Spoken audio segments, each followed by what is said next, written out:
និមិត្តរូបតំណាងជាតិនៃព្រះរាជាណាចក្រកម្ពុជាសត្វនិងរុក្ខជាតិទាំង7ប្រភេទ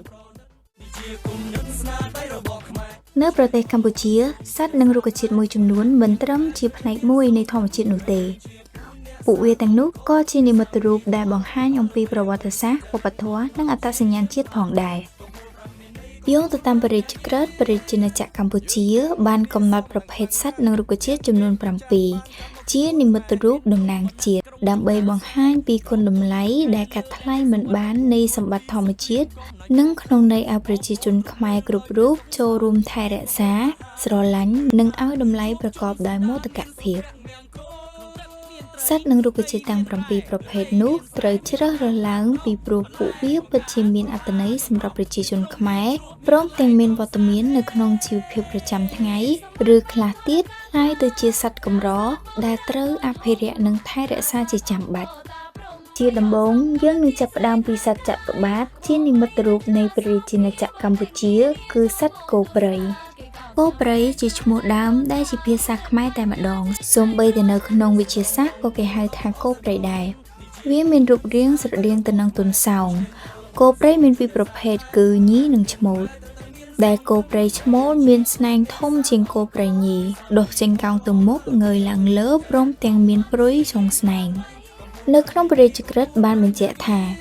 គោព្រៃគឺជាប្រភេទសត្វដ៏កម្រនិងមានសារៈសំខាន់ណាស់ដែលត្រូវតែថែរក្សាឲ្យបាននូវភាពសម្បូរបែបនៃជីវិតសត្វព្រៃរបស់កម្ពុជាសម្រាប់ក្មេងៗជំនាន់ក្រោយបានស្គាល់បន្ទាប់មកសត្វត្រយង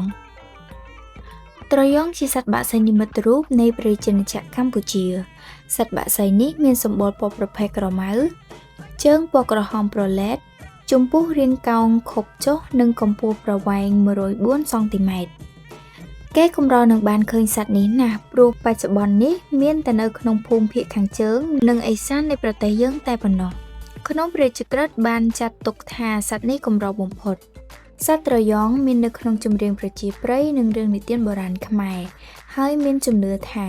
សត្វនេះគឺជាសត្វដែលវាងវៃកាលបើមានការបោះបាញ់សម្រាប់នៅកន្លែងណាមួយហើយវានឹងមិនត្រឡប់មកទីនោះជាលើកទី2ឡើយឧរាំងកសត្វគឺជាអណ្ដើកហ្លួងជានិមិត្តរូបនៃព្រះរាជាណាចក្រកម្ពុជាសម្បករបស់វាអាចធំបាននិងវាមានស្នាមពិសេសលើសម្បកនិងលើស្បែកអណ្ដើកត្រូវបានមានទំនាក់ទំនងជាមួយនឹងប្រពៃណីនិងជំនឿកាលពីសម័យបុរាណពងរបស់វាត្រូវបានប្រមូលសម្រាប់ថ្វាយព្រះរាជាសម្រាប់សោយប៉ុន្តែឥឡូវនេះអណ្ដើកហ្លួងត្រូវបានការពារដោយច្បាប់ព្រោះវាមានចំនួនតិចនៅពេលដែលប្រជាជនចាប់អណ្ដើកនេះបានពួកគាត់តែងតែតុបតែងលាបប្រេងម្សៅនិងនិមន្តព្រះសង្ឃសូត្រធម៌បួងសួងសុំសេចក្តីសុខរួចក៏ប្រឡែងសត្វនោះទៅវិញមច្ឆជាតិគឺត្រីគល់រាំងត្រីគល់រាំងអាចមានទំហំធំខ្លាំងហើយរស់ស្ថិតនៅភាគច្រើនក្នុងទន្លេមេគង្គនិងជាពិសេសក្នុងបឹងទន្លេសាបគេបានហៅវាថាជាត្រីទឹកសាបដែលធំបំផុតនៅក្នុងប្រទេសកម្ពុជាត្រីគល់រាំងអាចមានទម្ងន់150ទៅ300គីឡូក្រាមនិងមានប្រវែងដងខ្លួនពី2ទៅ3ម៉ែត្រអ្វីដែលពិសេសជាងនេះទៅទៀតបុព្វបុរសរបស់យើងបានឆ្លាក់ត្រីប្រភេទនេះនៅជាប់ជញ្ជាំងនៃប្រាសាទអង្គរវត្តនៅក្នុងព្រះរាជក្រឹត្យបានពន្យល់ថាការនេសាទត្រីប្រភេទនេះត្រូវបានកំណត់ក្នុងតំបន់ខ្លះៗដើម្បីជួយការពារវាដើមត្នោតជារុក្ខជាតិតំណាងជាតិដើមត្នោតមានប្រវែងខ្ពស់និងរឹងមាំហើយយើងតែងតែឃើញនៅពាសពេញគ្រប់ទីកន្លែងនៃប្រទេសកម្ពុជាប្រជាជនខ្មែរប្រើស្ទើរតែគ្រប់ផ្នែកទាំងអស់នៃដើមត្នោតដូចជាដើមស្លឹកផ្លែឈើជាដើមឧទាហរណ៍ប្រជាជនយើងធ្វើស្ករត្នោតដោយរងាស់ចេញពីទឹកត្នោតដែលបានកត់ត្រាថាគេធ្វើបែបនេះតាំងពីសម័យបុរាណរហូតមកដល់ពេលបច្ចុប្បន្នវាបានភ្ជាប់ជាមួយនឹងប្រពៃណីនិងជីវិតប្រចាំថ្ងៃរបស់ប្រជាជនខ្មែរ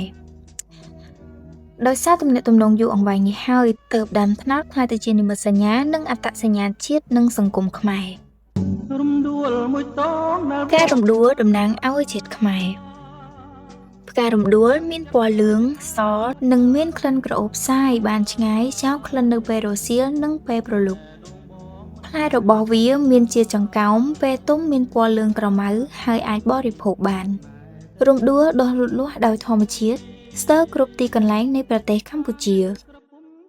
ដូនតាខ្មែរបានយកការរំដួលទៅឆ្លាក់លម្អក្បាច់នៅតាមប្រាសាទនានាជាដើមលើសពីនេះទៅទៀតនៅក្នុងចម្រៀងពីដើមអ្នកនិពន្ធតែងតែរំលេចការរំដួលនៅក្នុងចំណងជើងដូចជារំដួលក្រចេះរំដួលពោធិ៍សាត់ត្បិតអីលោកប្រដូចចម្រុះនារីប្រៀបទៅនឹងក្លិនដ៏ក្រអូបរបស់ការរំដួលជាចុងបញ្ចប់ផ្លែឈើតំណាងជាតិមានឈ្មោះថាចេកពងមាន់ចេកពងមាន់ត្រូវបានប្រជាជននិយមបរិភោគគ្រប់គ្នាក្រៅពីបរិភោគចេកពងមាន់គេតែងតែយកចេកពងមាន់ទៅច្នៃជាដំណាប់ចេកបន្ទះចេកឆាបជាដើមលើសពីនេះចេកពងមាន់គឺជាសំណែននឹងជំនូនគ្រប់ពិធីផ្សេងរាប់តាំងពីការសែនថ្វាយគោរពបូជានៅថ្ងៃសីលជាដើមនៅពេលដែលយើងស្វែងយល់អំពីនិមិត្តរូបតំណាងជាតិនៃប្រជាជាតិកម្ពុជាទាំង7នេះធ្វើឲ្យយើងចាប់ផ្ដើមមើលទៅលើធម្មជាតិដោយផ្អែកទៅលើទស្សនៈមួយជ្រុងផ្សេងទៀតព្រោះថាសត្វនិងរុក្ខជាតិនីមួយៗបញ្ជាក់អំពីអត្តសញ្ញាណជាតិហើយមានទំនាក់ទំនងទៅនឹងជីវិតប្រចាំថ្ងៃដែលភ្ជាប់មនុស្សទៅនឹងបរិស្ថានក្នុងចំណោមនិមិត្តរូបជាតិទាំង7នេះមានខ្លះកម្រខ្លះមានអត្ថន័យច្រើនហើយខ្លះទៀតស្រស់ស្អាតនិងរសនិយមខ្មែរដូច្នេះហើយមោទនភាពជាតិមិនត្រឹមតែការនិយាយអំពីប្រវត្តិសាស្ត្រតែប៉ុណ្ណោះទេប៉ុន្តែមោទនភាពជាតិក៏អាចជាបរិស្ថាននៅជុំវិញខ្លួនយើងដូចជាសត្វនិងរុក្ខជាតិទាំង7នេះផងដែរ